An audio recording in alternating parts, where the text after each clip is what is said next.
చిన్నారులకు నీతి కథ అహంకారానికి శిక్ష.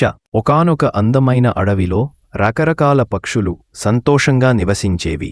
ఒకరోజు అవన్నీ కలిసి ఒక ముఖ్యమైన నిర్ణయం తీసుకున్నాయి, తమకు ఒక రాజును ఎన్నుకోవాలని. ఎవరు అందరికన్నా ఎత్తుకు ఎగురగలరో వారే మన రాజు అవుతారు అని నిర్ణయించుకున్నారు.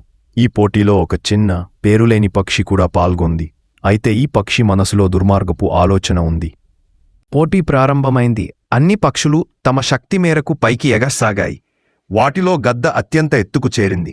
అందరూ గద్దను రాజుగా ప్రకటించబోతున్న సమయంలో హఠాత్తుగా గద్ద రెక్కల మధ్య దాగున్న ఆ పేరులేని పక్షి ఇంకా పైకి ఎగిరి నేనే రాజును అని అరవసాగింది. మిగతా పక్షులకు ఈ మోసం అర్థమైంది.